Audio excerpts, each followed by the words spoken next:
All right, guys, wasn't gonna film today, but filming a little bit. So it's happy Friday, not happy Saturday. Andrew here did a weird purchase of a couple Miata shells and made no money. $5, $10, $100. Wait, no, I made like $500. Made $500. Did pretty good. Yeah. Now, if you didn't get to store them for free, though, would you have made any money? No. But they're leaving today, and we're towing 2 more things back here. Obviously, this is not very impressive for an X5 to tow, but I will say, as long as this goes well, what we're gonna be towing back will be very impressive for an X5 to tow. So hopefully it goes well. Figured I'd film it just so if something goes bad, I have the footage. So I don't know if you'll see this. Either way. Well, dropped both the Miatas, all good, uneventful. We got some gas at Costco out of the deal, so that was cool. Only had to pay $3.74 a gallon. Only $3.74 a gallon. But yeah, we're on our way to pick up the other 2 vehicles. It's pretty cool, like rolling with 2 empty trailers. I feel like we're out here doing stuff. Yeah. So update, we just went to Dude's shop that has one of Andrew's trucks we were gonna tow. We were actually gonna tow 2 trucks. One is his grandfather's old OBS Chevy, and the other one was like I don't know what the generations are of those, but like it was a Suburban, a GMT 800, so like a 01 GMC 3/4 ton with 6.0 and a 4L80, and it wasn't there. Guy's lift is gone. It looks like somebody else is using the space, and his number is no longer in service. And yeah, I wonder if dude ran away with Andrew's parts truck. So that would be lame if that happened. I don't know. We have an address for him, but I don't think today is the day to go be doing wild stuff. We're up north. We're like in Fort Collins. We're about an hour north of the shop, so kind of sucks we wasted the trip. We can still go get his old truck, his grandfather's truck. That's over in Greeley by where he lives, but kind of weird. I don't know. So update, we searched dude's name on Google, whatever, found a number and an address. Turned out to be his dad's, and yeah, guy didn't really do anything nefarious. He just went down to Texas and got doing a bunch of drugs and stuff and got arrested, and has been in jail for a while. So we don't know exact timeline, but everything that was at his shop got towed. So I'm guessing if it's been more than 30 days, it's already been auctioned off and doesn't exist anymore, and Andrew is out of truck. So that sucks. But feel bad for the guy, whatever's going on with him. So. Good morning, every guy. Good morning, everybody. Saturday morning now. Just leaving my house, headed to the shop. I am in the green, Oxford green, 525i touring, and I'm on my way to work on my other Oxford green E34 touring, Heidi, my 540 6-speed car. Today it's a little sad, but we are pulling the Supercharger off of it. I was never really impressed with the kit. I understand it was probably really cool for the 90s, but it's just not that great. The drivability is not as good. Okay, drivability is great. The pulley setup is bad. It's too far away with no real tensioner on it, besides the one right at the top. So the belt vibrates. The bracket is not strong. The Dynon bracket is not strong. It's just a lot to make 350 horsepower. So it's worth money. I'm selling it to Zach. I'm gonna pull it off today, get some cash for that, and he's gonna give me $2,500. And yeah, I want that car to be supercharged, but if you guys didn't watch the last lot video, I actually have a 4.7 liter engine for Heidi. It's an M60 with an S62 crank and custom rods and pistons, and it's been sleeved. and it's a 4.7 liter, as Dynan cams. I want to put that in Heidi and supercharge it. The problem is that that supercharger, even with a smaller pulley, only makes like 4 to 5 psi peak. With better cams and a bigger displacement, it's going to make even less boost, because it only provides a certain amount of air. So if the engine is breathing better, boost is a measure of restriction, right? So it'll be running like maybe 1 psi, and that's just not going to cut it. So I would like to make like 500 to 600 horsepower on that engine, and I'm just going to try to go my own route, and, you know, probably get a Procharger type blower, and have a bracket made and a pulley made, and we just kind of go from there. So that's my plan. But Zach likes old nostalgia stuff, and we had talked about it a long time ago, him buying it, and just hadn't really moved. But there's been a lot of posts on like the E34 Facebook groups and stuff, and I've mentioned that I have it. Everybody's been trying to buy it and pay more than what Zach and I had agreed on. So Zach's making moves now, and like you guys know, I'm not doing great on money right now, so that extra $2,500 would be pretty useful. So I am going to get up there and pull it, and then another thing, I'll just tell you what I'm doing. We talked about how bad the shocks are on this car.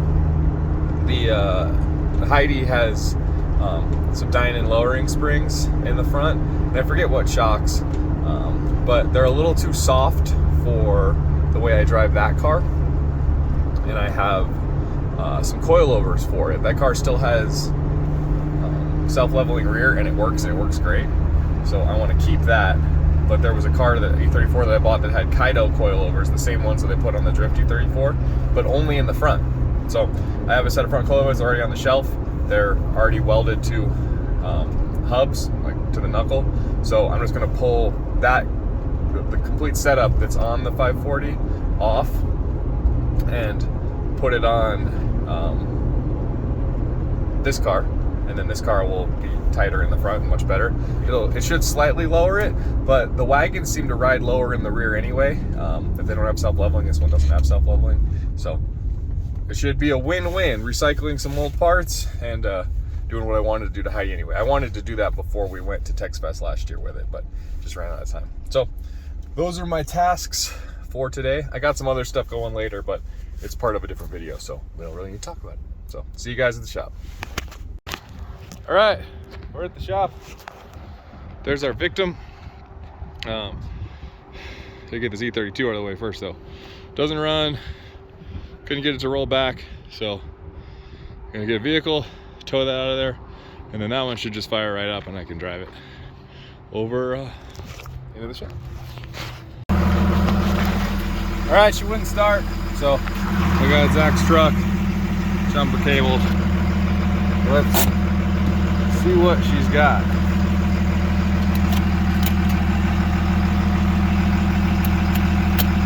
She's still got nothing. We adjust the jumper cables. Let's try that again. Still nothing. All right, maybe third time's a try. Hey! Now let's see if she starts. Nope. Maybe this time.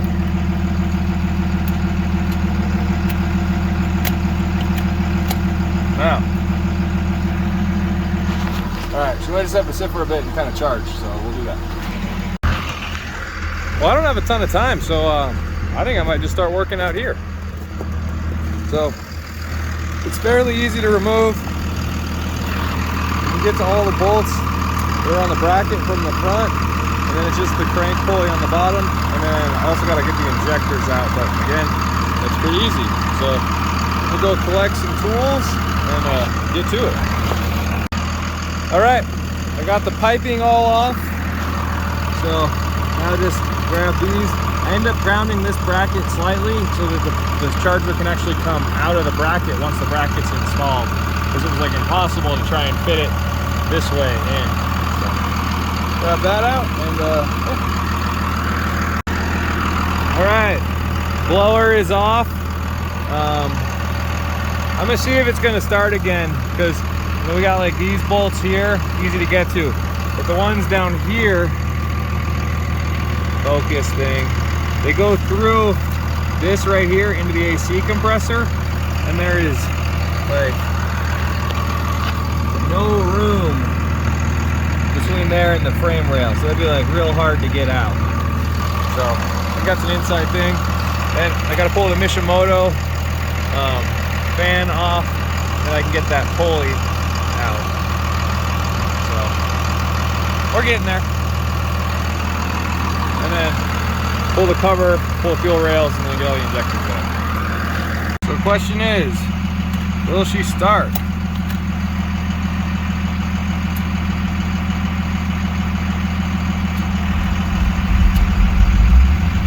She's running. All right.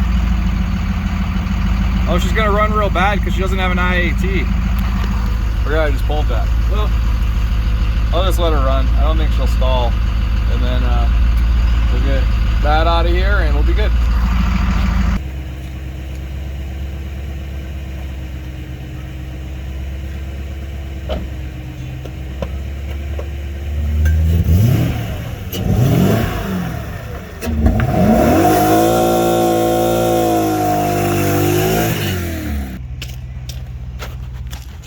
Verified, she still doesn't burn out. I absolutely love this car. So we'll get her back one of these days. She'll be as good as I want her to be.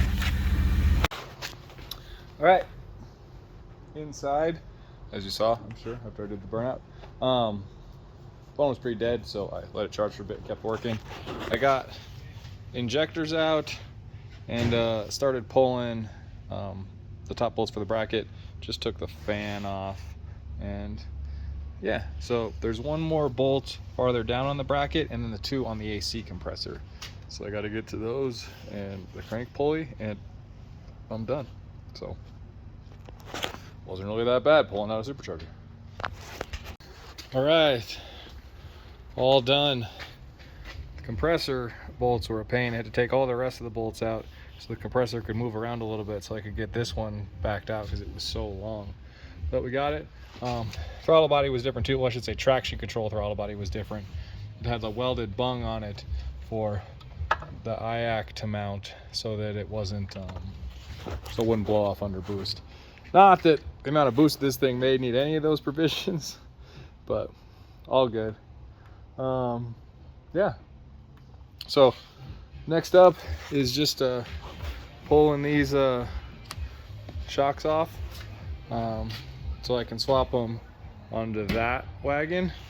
I gotta do a little brake swapping because if you guys don't remember, this has the F30 3 and 4 millimeter rotors, 4-piston Brembos, but shouldn't be a big deal. If you look up there, those blue coilover top hats, those are complete hub assemblies, so those will go on there. I will take the brake rotors off those other ones, put these ones on, put the brake rotors from the other one on these struts, and move them on to that car. Looks like some studs I got to remove too. I will say though, these are Apex FL5s. They're 18 by 9.5 plus 22. They have a pretty large spacer on them right now. In order to clear the inner of the shock, and you can see it's like still just like right there, and it barely spins. Once I add the coilovers, the collars will be right in the way. So these wheels will not be able to run on this car anymore, which is okay because they're kind of cool, but I don't know, it was a little too modern. So these are the wheels that are going on the giveaway E39. This was originally the plan a long time ago. I have the adapter spacers so that they'll run, they'll fit the correct hub bore, the 72.6. And I had these exact wheels on my E39 M5, the one I sold to Jason, and they fit fucking great.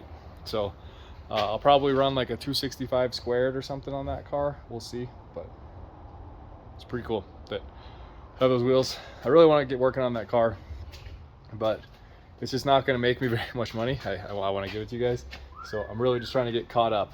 I'm trying to just really hustle now, get things. So like I said, this is 2,500. This feels good to get that gone. I'm taking some of that money, buying a car on Monday, 2 days from now, for not very much money. It has a ton of money in parts in it. I'm going to end up parting it out and selling the shell to somebody. So things are going good. Things are on the up and up. I have this E30 that I've been working on for somebody. Again, I don't know when that video is coming out compared to this one, but getting paid decently per hour to work on that and just kind of button up the swap and what's going on with it. So money coming in there. We're doing good. We are paying for stuff. We're making it. I got a lot of bills right now. Had the unexpected one. If you guys didn't remember, I sold the Lizard King semi, and then there was the whole guy died stuff and the title can't get. So I'm obviously refunding that guy his money. So I've been paying him $1,000 a week. So it's all coming together, but it's stressful. But then I got this thing. I was able to luck into this one. I feel like I got that for a great price, and I'm not in a rush to make it go away, but when somebody offers me enough money, I will gladly let it go and she can go into somebody else. But I think I'm going to pick this video up tomorrow. I'm actually going to Zach's, work on my Pathfinder a little bit more, hopefully, maybe just hang out with them. But I'm going to take this thing to the car wash and we can finally see it, what it actually looks like, all pretty. So that's what we're doing now. All right, guys, it's been a few days since we pulled the supercharger off, but now we're getting back onto it. She's put back together enough that she's watertight, but I'm not going to get this running again right now. I need to get injectors.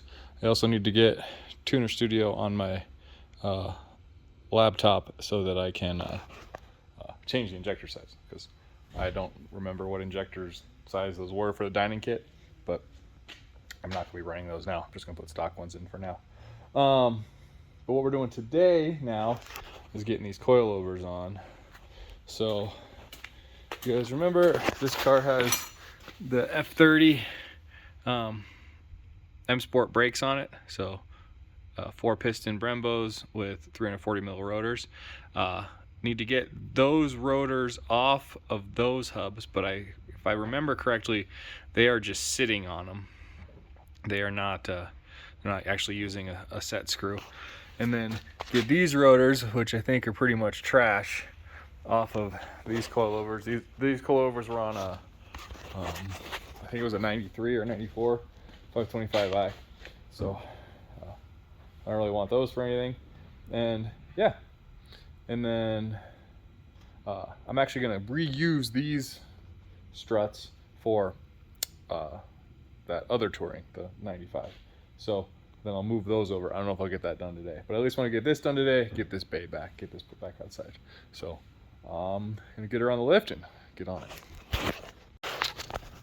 All right, and just like that, we got rotors off, calipers off, and the steering knuckle plate removed. So if you guys are curious about that brake upgrade, it's these big old 340 millimeter semi-floating discs, and then those 4-piston aluminum calipers that are really light. Angry ass. Actually wearing their sweatshirt today right there. They got some cool clothes too. They make the kit. So what you get in the kit is 2 billet spacers for each hub, and those are to offset the caliper so it sits at the right point. And then you get new bolts from BMW. I forget what car they're off of, but they're pre-thread locked for you and stuff. And then you have the opportunity to purchase brake pads and rotors from them OEM, or you can source those on your own. You just got to find F30 M Sport brakes.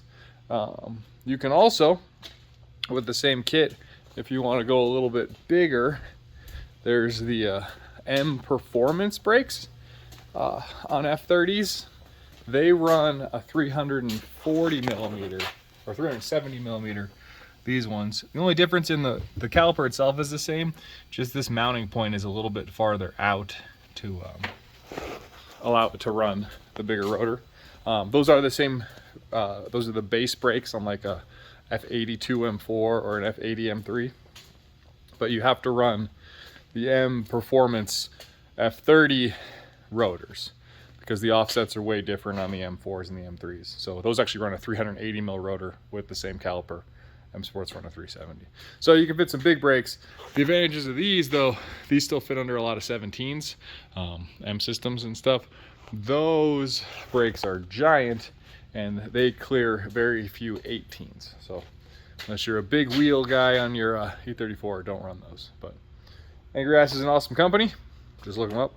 If you need some parts for E34, they used to be just M5 specific, but now they're just making so much stuff. So they're awesome guys. Anyway, I think we're good here from the bottom. I'm gonna lower the car down, and then we just, you know, a couple of grommets holding brake lines and stuff, sway bar end link, ABS sensor, just a few little stuff like that. The 3 bolts on top, and these are out. And then once they're out, I'll just I'll put the new ones. We'll start disassembling those ones, and then we'll take the studs off of these and get them in there and get it back on. I also need to find some wheels, because after we put coilovers, there's no way these 9.5 plus 22s are going to fit in the front, especially with a 275. So these wheels will not be on Heidi anymore. I didn't really like them on Heidi, to be honest with you. They're more of a modern look and kind of a classic car. They just seemed a little big as well. So I'll probably be putting some M systems on Heidi. I could clean up these turbines and throw those on for now, which is probably what I'll do. But those wheels over there, those are Apex FL5s. They're flow formed Apex wheels. They're awesome. I originally ran those on my E39 M5 with the hub adapter spacers. So change the hub from the 74 mil that E39s have to the 72 that all other BMWs have pretty much. So these with some new tires is what's going on in the giveaway wagon, and that's what I will be giving away with. So if you guys are stoked on that, these are the wheels that are going on that car. So yeah, well, I'm gonna lower her back down and we will get to pulling the whole thing's out. If you're wondering why we're doing this instead of just swapping just the coilover part, E34s have strut tubes, so when you put coilovers in, you have to weld them in. So it's way easier just to move the whole thing. And these hubs, no, that's a dust shield, but these hubs were good. So this makes more sense to just do it this way. That's what I'm doing. All right, got the whole knuckles out, all done. So there, these are some old blue Dynan springs from back in the day. Pretty rusty, but good. Not blown and leaking all over, so they will they'll be good on that wagon, and they'll sit a little bit lower than stock, and then with the 540 springs, it should be a little bit stiffer. So should feel great in my opinion. So now I just need to get these off, and I can put them on, and then move the studs over, and I can put this thing back on the ground. All right, back again with the new Touring. And today we are going to put new shocks in them. Now I can slap these on here and we can fix that. I also just ordered a valve cover from Zach, so we'll get that on in this too, and just slowly pick away at this car. So I'm gonna get these wheels off real quick and then get these on, and I'll probably take it over to Zach's to pick up that valve cover and see if there's anything else that I can figure out while we're doing there. But yeah, you know, just gonna touch up on it. I have decided I'm probably gonna sell this car. Not gonna keep it, so we'll go from there. But I am thinking for wheels to make it a little bit better. These are 15-inch style 5s. We're gonna go 16-inch style 5s, so E38 wheels. So obviously these ones have giant tires on them, but we're gonna run these. These are 8 plus 23, and I don't remember the spec on the E34 stuff. They might be 7 plus 20. Yeah, 7 plus 20. So they'll be a little bit more aggressive. I'll probably run a space or two, but they just look really classy on them. So I don't think I have any 16-inch tires up there. Pretty much everything is like 17s, 18s, 19s, 20s, and bigger. So there's only like 2 stacks of 15s and 16s. So probably just get something new, something cheap, or see what I can find. And then that way I can include it when I sell it. It has a set of 15s with snow tires, and then 16s with, you know, summers or all seasons or whatever. So I think that's what I'm gonna do. But for now, I'm gonna get these wheels off and knock it out real quick. I just want to know it's fairly straightforward to remove housings on it. These whole plates come off. So right here, there's 3 bolts that hold it in there, and then you just have the 3 at the top, and then sway bar end link goes right there, and your ABS sensor. That's how you can remove the whole thing. And I mean, just leave the brake caliper in the car. So that's it. So I'm gonna get her in the air, get her done, and then just show you when it's done. All right, car's outside. I think it's slightly lower in the front. It looks good. There is, you know, all the wheel gap in the world there, but no, I think good. Even just pulling it out of the shop, it was a night and day difference for the for how it rode. Didn't bounce at all. And this is all I was going for. It was just the rears on the Tourings are just a little bit lower anyway. I just wanted to kind of even it out so it's not, you know, taking off. So, well, I'm gonna take it for a drive real quick, head over to Zach's to get the valve cover for it that I just ordered, and we'll come back and put that on. All right, guys, back from Zach's. Got our valve cover gasket. I forgot to show you that. I wanted to show you how bad these shocks were. Like, all of that is just shock fluid. Like, these were disgusting.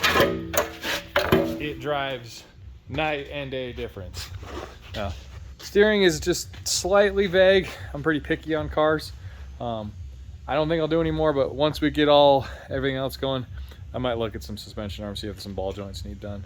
But let's dive into this. So first thing we're gonna do is get the beauty covers off. So it's just oil cap, cover, 10 mil, 10 mil, 10 mil, and this one already looks to be missing. Get those off, and I'll be right back. All right, that's off.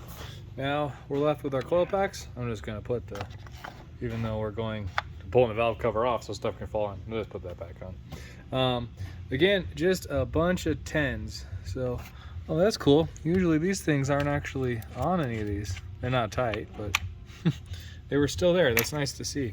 So those are 8s, and then there's 2 10s on each coil pack, and then there'll be a few 8s. Actually, it just looks like that one ground right there, 8 on a stud. So I'll get all those out of the way, and then, well, I'll probably just disconnect all these wires, flip that out of the way after.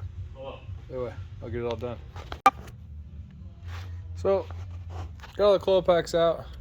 Most of them are okay. Some of them have a little bit, but number 6 and number 4 were pretty bad. This is number 6, which is like real bad. Number 4 is like pretty bad. The reason I'm doing it, it's leaking out of the back of the valve cover straight onto the headers, so it kind of smells smoky and stuff. So yeah, it's time. Valve cover's kind of painted silver, which kind of sucks, but whatever. These things always just kind of look like crap. No big deal. So yeah, so now I got those out. Need to get that 8 off, like I said before, and then it's just, there's 5 10s on 3 rows, so it's like 5, 5, and then 5, and then it pops right up. So I'll get that off and we'll be there. All right, valve cover off. Just pulled it. a ton of RTV around the things. You don't need that, guys. They'll seal with just the rubber. Yeah, but I'm guessing this is gonna be pretty plastic. Oh, that's actually fairly good. So this brings me to my next thing. This valve cover is probably just fine. And what happens is people don't replace the grommets, the things underneath the washers. Those squish and then it doesn't seal because the bolts won't go far enough down. So that's pretty plasticky though. So anyway, I'm gonna get this off. Oh, they RTV'd all this stuff too. RTV is not great to put inside your engine, guys, just so you know. It can go down into the oil galleys and then get into the pickup and then clog your pickup and you lose oil pressure and then you kill rod bearings. So, and cam bearings and pretty much everything else. But anyway, we'll get this all cleaned up and we'll get back in business. All right, got all that cleaned out. Got these new ones on. Here, I'll show you. You see, now they're all clean now. These just push on, don't need any sealant, just literally just push them on. They're the same on both sides. Just make sure you get the stud hole like where it needs to be. Now we have our valve cover. These are, so you guys know, 24 valve stuff. OBD1 and OBD2 have a different valve cover. This is a flat gasket, which goes with the metal valve cover, which I put there because it's just a flat surface. And then the OBD2, the plastic one, which I don't have, has like a slot in the valve cover. So the gasket actually goes into the valve cover and then you put the whole thing on the engine. Whereas this one is better just to put this on the engine first and then put the valve cover over it. So what we have here, what I've done is I put some RTV at the corners at the front, right where the timing, like where the vanos plate nice, but where your timing cover meets. And then at the corners of each of the half moons. Some people like to coat the whole thing. This is how I do it. I don't usually have leaks, so do whatever feels good to you. But I'm just gonna slap this on and then I'm gonna just push the valve cover on and then I will show you with the grommets how it holds it down. It's pretty simple. All right, so here's the little rubber grommets. There's 15 of them, and technically every time you do a valve cover gasket, you should be replacing these. And you place the washer on top of them, and then one of the nuts that kind of looks like a bolt holds these down. You just push them together using two hands. Cool. You end up with that, and then you just thread them in.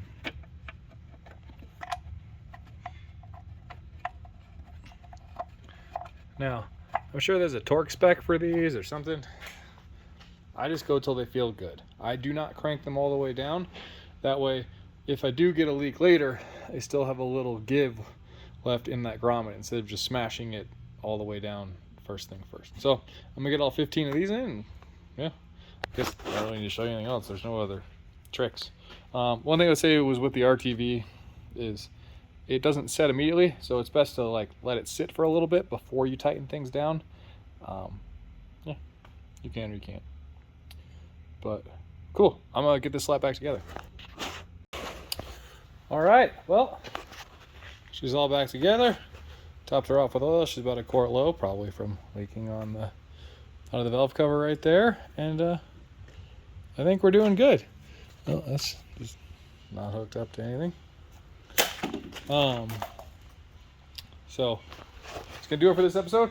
Hope you guys enjoy my new E34. I feel like it's a fairly nice car, and I'll probably just end up selling it. But in the meantime, I'll just keep fixing little things on it and making it just that much more enjoyable of a daily. So thanks for watching. Please like, please comment, please subscribe. Let me know how you guys are doing. Tell me about your projects. That's what I like the most, is just helping you guys. So get motivated, go fix your junk, and I'll see you in the next one. I gotta say, I've really been enjoying driving this wagon. Taking it home a few times, it's just awesome. And those M parallels that it came with, a couple friends interested. I said $500 for them. nobody ever really came through. So now they're on the car. So you got a 20 mil spacer in the rear, 15 in the front. Like I said before, this is a square set of 8, so I think it's a 240 540, 18, 230 540. So they're a little tiny. That's probably why they look kind of how they look. Either way, the rear will probably set her. Ooh, it's cold. My voice doesn't work well in the cold. Probably set a little bit when we get driving. I do like the front height though. It should also be like slightly lower than that too. So anyway, just thought I'd show you guys that those are on the card.